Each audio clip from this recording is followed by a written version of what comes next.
Hello and welcome everyone, this is Neha Pawar. और कल की जो वीडियो थी उसी को कंटिन्यू करते हुए 108 code library and information technology ये बुक का नाम है। इसी की आज हम यूनिट 2 और 3 करेंगे। यूनिट 2 इसमें कंप्लीट है और थर्ड यूनिट का कुछ पार्ट है, तो इसलिए यूनिट थर्ड में पार्ट 1 लिखा गया है। यूनिट थर्ड का पार्ट 2 भी आएगा और उसके साथ साथ फिर यूनिट 4 और उसके साथ आपकी ये बुक कंप्लीट हो जाएगी। तो चलिए स्टार्ट करते हैं। पहले जैसे कि आप देख सकते हैं यहाँ पे हमने सिलेबस दिया है, ये वही सेकंड यूनिट और थर्ड यूनिट है जिनके आंसर्स हमने यहाँ पे आगे दिखाए गए हैं, दिए हैं। ओके, तो चलिए स्टार्ट करते हैं। तो फर्स्ट क्वेश्चन से यहाँ पे स्टार्ट कर रहे हैं, कम्युनिकेशन टेक्नोलॉजी। आपको बता दें कि आईसीटी की वजह से आज हम अपने कम्युनिकेशन स्किल बेहतर बना पाए हैं। आज कम्युनिकेशन के लिए हम जिस टेक्नोलॉजी का यूज़ करते हैं वह सभी आईसीटी के अंतर्गत ही आती हैं। आज जो हम कंप्यूटर के माध्यम से इंटरनेट का यूज़ करके दुनिया भर के लोगों से अपनी इंफॉर्मेशन कम्युनिकेशन को एक दूसरे के साथ ट्रांसमिशन करते हैं, वो सब आईसीटी की ही देन है, जिसके बारे में हम नीचे विस्तार से जानेंगे। कभी आपने सोचा है कि हम जो दूर बैठे अपने किसी दोस्त परिवार से जो फ़ोन पर बात करते हैं, वीडियो कॉल करते हैं, वह कैसे संभव हुआ है? या फिर जो हम फ़ोन पर वीडियो पर एक दूसरे से कम्युनिकेशन करते हैं उसके लिए किस टेक्नोलॉजी का यूज़ किया गया है? जो हम कहीं भी किसी से आसानी से बात कर लेते हैं, शायद आप इस टेक्नोलॉजी से अनजान हैं, लेकिन हम आपको बता दें कि जो एक दूसरे से कम्युनिकेशन के लिए हम जो भी टेक्नोलॉजी यूज़ करते हैं वो सब आईसीटी के अंतर्गत ही आती हैं। आईसीटी में एजुकेशन, हेल्थ, एग्रीकल्चर जैसे अनेक क्षेत्रों में एक अलग क्रांति पैदा कर दी है। ये कारण है कि आईसीटी की महत्वता आज इतनी ज़्यादा बढ़ गई है कि कॉलेज, स्कूल में स्टूडेंट्स के लिए आईसीटी की उच्च शिक्षा दी जाती है। अब आईसीटी क्या है? अब तक हमने आईसीटी के बारे में बहुत कुछ जाना है, अब आपको क्लियर होगा कि आईसीटी क्या है। इंफॉर्मेशन एंड कम्युनिकेशन, अगर इसकी फुल फॉर्म की बात करें तो वो होती है इंफॉर्मेशन एंड कम्युनिकेशन टेक्नोलॉजी, जिसे हम आमतौर पर आईसीटी कह देते हैं। ये एक ऐसी टेक्नोलॉजी है जो इंफॉर्मेशन टेक्नोलॉजी में कम्युनिकेशन के संकेतों की भूमिका पर जोर देती है। आपको बता दें कि कंप्यूटर और नेटवर्क पर जिन संसाधनों जैसे कि सॉफ्टवेयर और सूचना भेजने के लिए, कम्युनिकेशन इश्यूज सपोर्ट के लिए जिन संसाधनों का यूज़ किया जाता है वो सब आईसीटी में ही शामिल संसाधन होते हैं। दूसरे आसान शब्दों में समझे तो आईसीटी वह टेक्नोलॉजी है जो आईटी के साथ साथ टेक्नोलॉजी, कम्युनिकेशन और ऑडियो वीडियो एक जगह से दूसरी जगह ट्रांसमिशन के लिए किया जाता है। यह आज यदि भारत में डिजिटल इंडिया की तरफ तेज़ी से आगे बढ़ रहा है तो आईसीटी टेक्नोलॉजी की उसमें प्रमुख भूमिका है। आईसीटी की आज लोगों को कई तरह से इसकी ज़रूरत है। ऐसे कई क्षेत्र हैं जहां पर आईसीटी टेक्नोलॉजी का यूज़ किया जा रहा है। इसका जन्म कंप्यूटर और नेटवर्क की कम्युनिकेशन को प्रसारित करने के लिए किया गया है। इंफॉर्मेशन एंड कम्युनिकेशन टेक्नोलॉजी इसकी फुल फॉर्म है। इसी से आप अंदाज़ा लगा सकते हैं कि कम्युनिकेशन के लिए हम जिस टेक्नोलॉजी का यूज़ करते हैं उसी को कहते हैं इंफॉर्मेशन एंड कम्युनिकेशन टेक्नोलॉजी। वह सभी आईसीटी के अंतर्गत ही आती हैं, जैसे कि mobile phone, wireless, internet etcetera. ये सब कम्युनिकेशन के लिए यूज़ की जाने वाली टेक्नोलॉजी आईसीटी के अंतर्गत ही आती हैं। आईसीटी को हिंदी में सूचना एवं संचार प्रौद्योगिकी कहा जाता है। यह एक ऐसा क्षेत्र है जहां सूचना के संचार के अनेक माध्यम जैसे कि radio, television, cell phone, computer, hardware, software आदि विभिन्न सेवाओं की मदद से सूचना प्रसारण की सुविधा प्रदान करता है। आज आईसीटी का उपयोग कई क्षेत्रों में किया जा रहा है। आईसीटी के प्रयोग से ही कृषि, स्वास्थ्य, शिक्षा जैसे अनेक क्षेत्रों में पहले के मुकाबले काफ़ी बदलाव देखने को मिले हैं। आईसीटी ने आज शिक्षा के क्षेत्र को बिल्कुल बदल कर रख दिया है। आईटी एवं कम्युनिकेशन से संबंधित 2020 की कुछ योजनाएं। इस आईटी टेक्नोलॉजी में ही 2020 में कुछ जो योजनाएं गवर्नमेंट की तरफ से लाई गई हैं, इस एजुकेशन मतलब आईटी सेक्टर को इम्प्रूव करने के लिए, वो यहाँ पर दी गई हैं। एग्ज़ाम में लेटेस्ट डाटा को अगर आप इंक्लूड करते हैं तो आपका आंसर जो होगा बहुत इम्प्रेसिव हो जाएगा। इसलिए अगर आप इनमें से कुछ योजनाओं को याद रख सके तो आप ज़रूर रखिएगा, और उनकी डिटेल्स अगर आप लिखना चाहें एग्ज़ाम्स में तो लिख सकते हैं। National digital literacy mission, second है प्रधानमंत्री ग्रामीण डिजिटल साक्षरता अभियान, थर्ड है डिजिटल विलेज प्रोग्राम, फोर्थ है digital north east mission 2022, fifth पे है 2G 3G 4G 5G technique. 4G तक तो हम यूज़ करते हैं, जल्द ही 5G भी लॉन्च होने वाला है। जियो फिशिंग, ये सभी योजनाएं हैं जो कि आईटी सेक्टर से रिलेटेड है, इंफॉर्मेशन टेक्नोलॉजी से रिलेटेड है। चलिए नेक्स्ट क्वेश्चन की बात करते हैं। इसको कहते हैं रिप्रोग्राफी। रिप्रोग्राफी क्या है? तो रिप्रोग्राफी को अगर हम समझें,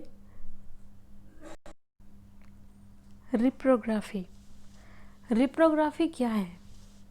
प्रलेख पुनरुत्पादन को अंग्रेजी भाषा में रिप्रोग्राफी कहते हैं। इसका एक अन्य नाम प्रतिलिपिकरण भी है। हम रिप्रोग्राफी को प्रतिलिपिकरण भी बोल सकते हैं। प्रलेख पुनरुत्पादन को अंग्रेजी भाषा में रिप्रोग्राफी कहते हैं। वेबनर ने रिप्रोग्राफी शब्द की उत्पत्ति के बारे में कहा है कि यह शब्द 1947 से 1950 के बीच में प्रारंभ हुआ था, जबकि G.H. राइट ने कहा है कि इस शब्द का प्रयोग 1954 में हुआ था। रिप्रोग्राफी शब्द 3 शब्दों से मिलकर बना है जिसका अर्थ है, तो चलिए देखते हैं कौन से वो 3 शब्द हैं।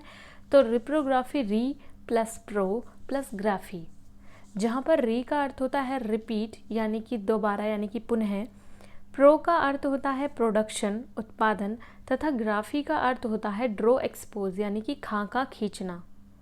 ठीक है, इस प्रकार संपूर्ण शब्द का अर्थ हुआ किसी भी वस्तु का पुनः उत्पादन करना। इसका ग्रंथालय और सूचना विज्ञान के क्षेत्र में सीधा एवं सरल भाषा में अभिप्राय किसी भी प्रलेख अथवा आलेख को पुनः तैयार करना होता है। अतः रिप्रोग्राफी एक ऐसी कला है जो किसी भी विधि से प्रलेख अथवा आलेख की एक अथवा कई प्रतिलिपियां उत्पादित करने से संबंधित होती है। कुछ समय पहले तक रिप्रोग्राफी का अर्थ कॉपिंग अथवा फोटोग्राफी तक ही सीमित माना जाता था, लेकिन अब धीरे धीरे रिप्रोग्राफी के अर्थ में परिवर्तन होते जा रहे हैं। अब इस प्रक्रिया में प्रलेख के पुनरुत्पादन में प्रकाश, गर्मी अथवा रेडिएशन का प्रयोग किया जाता है। देखिए, जो मतलब रिप्रोग्राफी है, एक तरीके से हम पहले जो मानते थे कॉपी करना, यानी कि प्रतिलिपिकरण क्या होता है? प्रतिलिपि बनाना, यानी कि उसको कॉपी करना। तो जो फ़ोटो कॉपी होती है या फिर पिक्चर्स होती हैं जो क्लिक होती हैं, किसी पर्सन की पिक्चर्स क्लिक की, तो वो उसका फ़ोटो है, फ़ोटोग्राफी है। तो ऐसे ही अब क्या है, इसका जो यूज़ होने लगा है वो बहुत एक बड़े स्तर पर होने लगा है। जैसे कि आप देखते हैं कि एक बुक की बहुत सारी प्रतिलिपि बना दी गई हैं, और न्यूज़पेपर, एक ही न्यूज़पेपर को बहुत सारे न्यूज़पेपर प्रिंट कर दिए गए हैं। तो ये बहुत बड़ी बड़ी मशीनों से एक बहुत हाई लेवल पर काम होने लगा है। इसी को कहते हैं रिप्रोग्राफी, यानी कि एक न्यूज़पेपर आपने उसका जो स्ट्रक्चर है वो तैयार किया, और उसी स्ट्रक्चर से आपने बहुत सारे न्यूज़पेपर्स निकाल दिए जो अलग अलग जगह जाएंगे। तो इसको कहेंगे प्रतिलिपिकरण या फिर रिप्रोग्राफी। ठीक है, अब इसकी डेफिनेशंस देखते हैं। तो परिभाषाएं क्या हैं? पहली जो फर्स्ट परिभाषा है वो एनसाइक्लोपीडिया ऑफ लाइब्रेरियनशिप के अकॉर्डिंग है। प्रलेखों की एक प्रति अथवा अनेक प्रतियों को छायांकित अथवा किसी अन्य विधि से तैयार करने की कला को ही रिप्रोग्राफी कहते हैं। सेकंड, अनेक प्रतियों को तैयार करने की कला एवं भौतिकी के सिद्धांतों का उपयोग कर प्रलेखों की प्रतियां तैयार करने को ही रिप्रोग्राफी कहते हैं, और ये डेफिनेशन दी है H.R. वेरी ने। ओके, नेक्स्ट देखते हैं रिप्रोग्राफी के लाभ क्या हैं। ग्रंथालय में उपभोक्ताओं की आवश्यकता की पूर्ति हेतु रिप्रोग्राफी के माध्यम से प्रतिलिपि तुरंत तैयार करने में सुविधा होती है, जिससे उपभोक्ता के समय, श्रम और धन की बचत होती है। मूल प्रलेख की रिप्रोग्राफी की माइक्रो फोटोग्राफी के द्वारा आवश्यकता अनुसार सूक्ष्म किया जा सकता है। अतः उसे रखने या कहीं ले जाने अथवा सुरक्षित रखने में अधिक सुविधा होती है। रिप्रोग्राफी की सुविधा ग्रंथालयों में होने से किसी मूल प्रलेख की प्रतिलिपियों को तैयार कर अधिक दिनों तक सुरक्षित रखा जा सकता है। मूल प्रलेखों को इस प्रकार के सूक्ष्म आकारों में परिवर्तित किया जा सकता है कि जिस पर वातावरण, गर्मी, धूप, पानी आदि का प्रभाव न पड़े। प्रलेखों को कम व्यय में प्राप्त किया जा सकता है, तो यानी कि ये किफ़ायती भी होते हैं। और सही बात है, क्योंकि अगर आप मार्केट में एक बुक देखेंगे तो वो बहुत ज़्यादा, अगर जितनी मोटी बुक्स होंगी उतनी ही ज़्यादा कॉस्टली होती है, लेकिन फ़ोटो स्टेट कराने से वो कम में आ जाती है, बजट फ्रेंडली हो जाती है। ओके, तो नेक्स्ट क्वेश्चन देखते हैं। इसमें ग्रंथालयों एवं सूचना केंद्रों में रिप्रोग्राफी सेवाओं की आवश्यकता क्यों होती है? हम जानते हैं कि ग्रंथालय अथवा प्रलेखन केंद्र वर्धनशील संस्थाएं होती हैं। आज इतना अनुसंधान साहित्य प्रकाशित हो रहा है कि प्रत्येक ग्रंथालय अथवा प्रलेखन केंद्र के लिए सभी उपलब्ध प्रकाशित साहित्य को आर्थिक सीमाओं के कारण अर्जित और संग्रहित करना अत्यधिक कठिन होता है। जैसा कि हम अभी बता चुके हैं कि क्योंकि बहुत सारे साहित्य बहुत ज़्यादा कॉस्टली होते हैं, हम सभी को अपनी लाइब्रेरी में बहुत सारे साहित्यों को नहीं खरीद सकते, तो हम एक ही साहित्य को लेकर उसकी बहुत सारी कॉपी तैयार करेंगे। ये कॉपी तैयार करने का जो सिलसिला है वो इसी रिप्रोग्राफी के अंतर्गत आता है। इस कठिनाई को दूर करने हेतु प्रलेखों को रिप्रोग्राफी के द्वारा सूक्ष्म रूप में परिवर्तित करके कम स्थान में रखा जा सकता है, जिससे ग्रंथालय अथवा प्रलेखन केंद्र की निधानियों की स्थान संबंधी समस्या को बहुत सीमा तक हल संभव हो जाता है। निधानियाँ बोलते हैं अलमीरा को, अलमारीज को। ओके, सभी प्रकाशित साहित्य को प्रत्येक ग्रंथालय अथवा प्रलेखन केंद्र द्वारा अपने सीमित बजट के कारण क्रय करना संभव नहीं होता है, जो प्रत्येक प्रकाशित प्रलेख को क्रय कर सके। इस समस्या का समाधान करने के लिए उस ग्रंथालय से प्रलेख को अंतर ग्रंथालय ऋण के माध्यम से प्राप्त कर रिप्रोग्राफी के माध्यम से कई प्रतियां निर्मित की जा सकती हैं और उन्हें जल्दबंदी करके अपने ग्रंथालय में संरक्षित किया जा सकता है। इस प्रकार प्रलेख अपने मूल्य से बहुत ही कम मूल्य में ग्रंथालय को प्राप्त हो जाता है। आजकल बहुत से ग्रंथ भारी होते हैं, जिन्हें ग्रंथालय से उपभोक्ता द्वारा बाहर ले जाना बहुत कठिन कार्य हो जाता है। यदि किसी उपभोक्ता को उस ग्रंथ की उस उपभोक्ता को ग्रंथ के मात्र कुछ ही पृष्ठों की ज़रूरत है, तो रिप्रोग्राफी के द्वारा वो उन कुछ पृष्ठों की फोटोस्टेट यानी कि प्रतिलिपियाँ उपलब्ध लेगा और उन्हीं से पूरे भारी ग्रंथ को ले जाने की ज़रूरत नहीं पड़ेगी। ओके, ग्रंथालय में बहुत सी सामग्रियाँ अलभ्य यानी कि रेयर होती हैं, जिनका मिलना संभव नहीं होता है, यानी कि दुर्लभ होता है। ऐसी सामग्री पुरानी होने पर जर्जर यानी कि बेकार अवस्था में हो जाती है, फट जाती है, बेकार हो जाती है।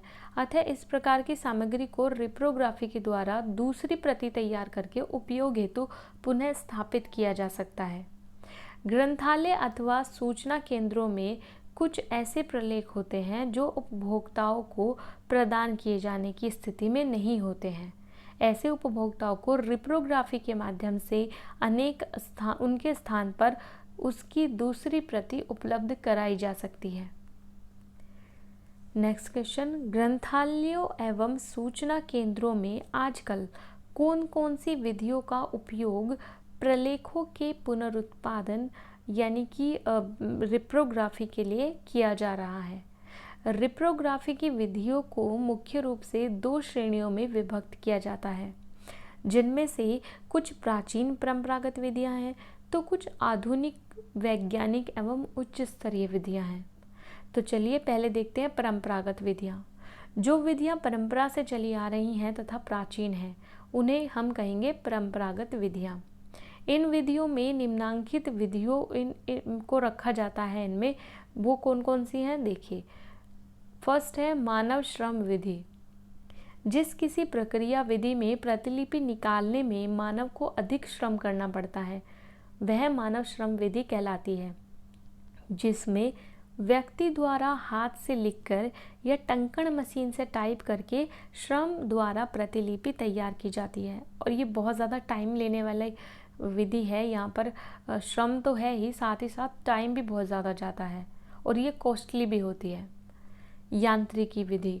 यांत्रिकी विधि से प्रलेखों की अधिक संख्या में प्रतिलिपि तैयार करना संभव और सरल होता है। इस विधि में स्टेंसिल नाम का मोम लगाकर एक विशेष प्रकार का कागज होता है। उस कागज पर जो कुछ लिखना होता है उसे टंकण मशीन से टाइप कर दिया जाता है, जिससे वह स्टेंसिल अक्षरों के अनुसार कट जाता है और इस कटे हुए टाइप स्टेंसिल कागज को डुप्लीकेटिंग मशीन के सिलेंडर के चारों ओर लपेट दिया जाता है और वही सिलेंडर के ऊपर शाही लगी होती है। सिलेंडर या ड्रम को बिजली के द्वारा घुमाया जाता है या फिर इसे हाथ से भी घुमाया जाता था पहले तो, अब लेकिन बिजली से घुमाया जाता है, जिससे स्टेंसिल में कटे हुए अक्षर जो के त्यों कागज पर छप जाते हैं। ध्यान रहे जो कुछ स्टेंसिल पर गलत या सही लिखा जाता है या कटा फटा होता है तो जो का त्यों कागज पर आ जाता है, क्योंकि फोटोस्टेट ही है तो जो भी अगर आपने गलत लिखा होगा तो वो उसी की ही कॉपी होगी, सेम टू सेम वैसा ही वहाँ पर होगा। थर्ड विधि होती है छाया चित्रांकन विधि। छाया चित्रांकन विधि में प्रतिलिपियाँ तैयार करने की ये आधुनिक समय की एक प्रमुख और प्रचलित विधि है, जैसे कि फोटोस्टेट विधि। तो ये होती है छाया चित्रांकन विधि। अपरंपरागत विधि। अपरंपरागत विधि में क्या होता है, इस विधि में अनेक प्रतियां शीघ्र से शीघ्र और कम से कम व्यय में निकालने में सक्षम होते हैं। ये प्रतियां उपभोक्ताओं का समय नष्ट किए बिना शीघ्र उपलब्ध कराई जा सकती हैं। अनेक प्रकार की कॉपियर मशीनें वर्तमान में उपलब्ध हैं जो श्रम एवं समय नष्ट किए बिना विद्युत का बटन दबाते ही अनेक प्रतियां हमारे समक्ष प्रस्तुत कर देती हैं। यद्यपि इन विधियों में प्रयुक्त किए जाने वाले आधुनिक मशीनें एवं उनके उपयोगी उपकरण उत्पन्न व्यय साध्य होते हैं। ये विधियां निम्न होती हैं: विद्युत छायांकन विधि, तापीय छायांकन विधि, डायजोग्राफी और इलेक्ट्रॉनिक विधि। ये जो अपरंपरागत विधि है ये वही है जो बहुत कम टाइम में बहुत सारे, एक बटन दबाते ही बहुत सारे न्यूज़पेपर्स एक साथ आपके प्रिंट हो जाते हैं, बहुत सारी बुक्स की प्रतिलिपियाँ प्रिंट हो जाती हैं, तो ये वही है। आगे देखते हैं नेक्स्ट क्वेश्चन, लाइब्रेरी ऑटोमेशन। अच्छा, इसकी जो हिंदी है लाइब्रेरी ऑटोमेशन की, वो है पुस्तकालय स्वचालीकरण। हम अगर इस क्वेश्चन को देखें तो इसके नाम से ही इसके बारे में हम आइडिया लगा सकते हैं कि स्वचालीकरण। स्वचालीकरण का मतलब क्या होता है? स्व का मतलब होता है स्वयं चलने वाला, स्वचालीकरण यानी कि स्वयं से चलने वाला। तो ऐसा पुस्तकालय जो स्वयं से चले यानी कि एक तरीके से स्मार्ट लाइब्रेरी हम कह सकते हैं उसको, स्मार्ट लाइब्रेरी। तो पुस्तकालय स्वचालीकरण को परिभाषित कीजिए और उसकी आवश्यकताएं लिखिए। तो स्वचालीकरण को परिभाषित करने से पहले हम स्वचालीकरण का ही मतलब जानते हैं कि ये होता क्या है। स्वचालीकरण का तात्पर्य किसी प्रक्रिया में यंत्र के उपयोग से संबंधित है। यंत्र के उपयोग से समय और श्रम की बचत होती है तथा गुणवत्ता भी प्राप्त की जा सकती है। पुस्तकालय स्वचालीकरण का अर्थ पुस्तकालय एवं सूचना सेवाओं में कंप्यूटर के अनुप्रयोग से है, जो कि सूचना प्रौद्योगिकी से प्रभावित रहता है। विश्व के सर्वप्रथम अमेरिका के सूचना एवं प्रलेखन केंद्र में कंप्यूटर का प्रयोग 1956 के दशक में किया गया था।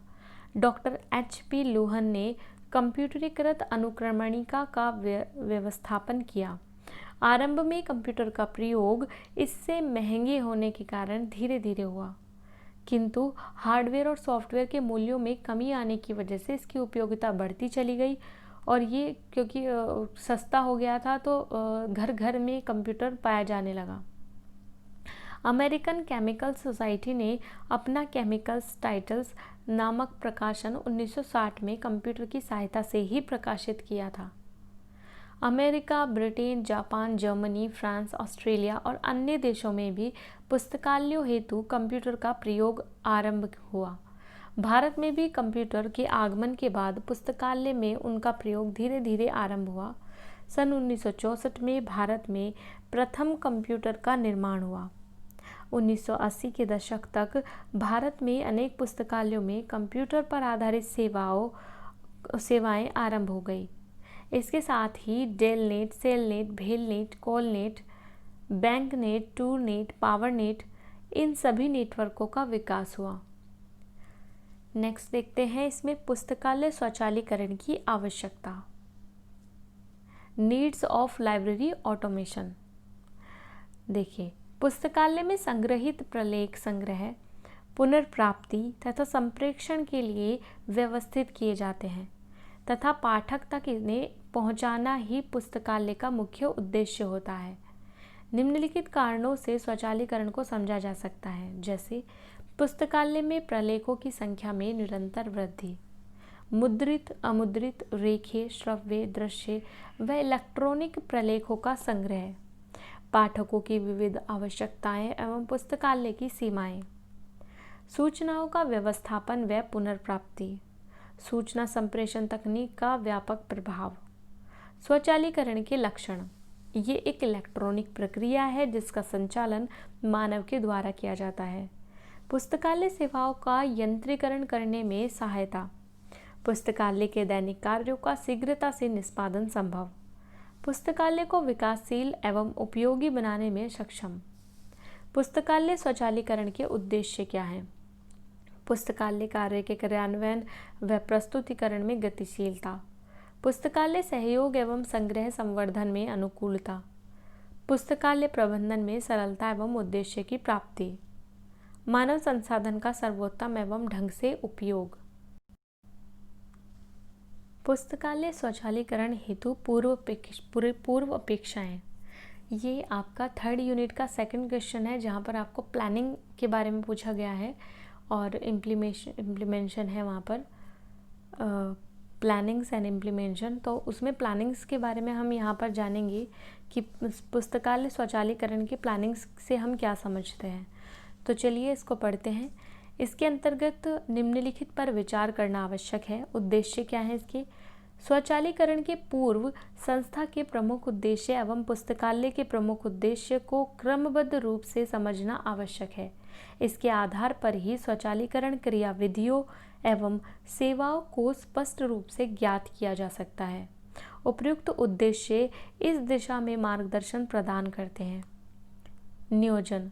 उद्देश्य के आधार पर स्वचालीकरण हेतु नियोजन समिति का गठन किया जाता है। पुस्तकालय प्राधिकारी, पुस्तकालय समिति एवं कंप्यूटर विशेषज्ञों को इस समिति में पुस्तकालयों के साथ सम्मिलित किया जाता है। नियोजन के अंतर्गत पुस्तकालय के विविध कार्यों पर भी प्रकाश डाला जाता है, जिसमें कि तकनीकी सेवाएं, सूचीकरण, ग्रंथ नियंत्रण, संदर्भ सेवाएं, सामान्य प्रशासनिक सेवाएं, वित्तीय प्रबंधन, प्रकाशन, पुस्तकालय आदान संसाधन, सहभागिता व नेटवर्किंग प्रमुख है। प्रणाली विश्लेषण। योजना, प्रक्रियाओं एवं विधियों का विश्लेषण करने के लिए पुस्तकालय प्रणाली एवं कंप्यूटरीकरण की आवश्यकता का उल्लेख करते हुए निम्न सूचनाओं को ज्ञात करना आवश्यक है। पुस्तकालय की प्रकृति एवं उद्देश्य, पुस्तकालय का संपूर्ण संग्रह, विशिष्ट संग्रह, उसकी प्रकृति एवं उपयोगिता, वर्ष, अधिग्रहण एवं प्रक्रिया, उपयोगकर्ताओं की संख्या, प्रतिदिन आगम निर्गमन, आरक्षण, बहुभाषी प्रलेखों की संख्या, सूचना सेवाएं, अनुक्रमणीकरण सेवाएं आदि। नेटवर्क एवं संसाधन सहभागिता, उपलब्ध मानव संसाधन एवं भविष्य की आवश्यकता, इंटरनेट एवं इंट्रानेट, CD रोम तथा इलेक्ट्रॉनिक प्रलेख प्रदायक सेवा। मुख्य स्वचालित सेवाओं की पहचान। पुस्तकालय की वर्तमान गतिविधियों एवं उपयोगकर्ताओं की आवश्यकता। इसके अनुरूप पुस्तकालय की सेवाएं एवं कार्यों को समझना चाहिए, जिससे विविध सेवाओं के अनुरूप स्वरूप को एकीकृत रूप से समझा जा सके तथा उसके संगठकों को भूमिका का ज्ञान प्राप्त किया जा सके। पुस्तकालय में प्रत्येक भाग अलग अलग कार्य निष्पादित करते हैं, किंतु स्वचालन के लिए एकीकृत स्वरूप के अंतर्गत अनेक प्रक्रियाएं विविध स्वरूपों में समायोजित रहती हैं। चरणबद्ध रूप में स्वचालन करने के लिए 3 क्रमों में कार्य संपन्न करना उपयोग रहता है। सूचना संग्रहण एवं पुनर्प्राप्ति।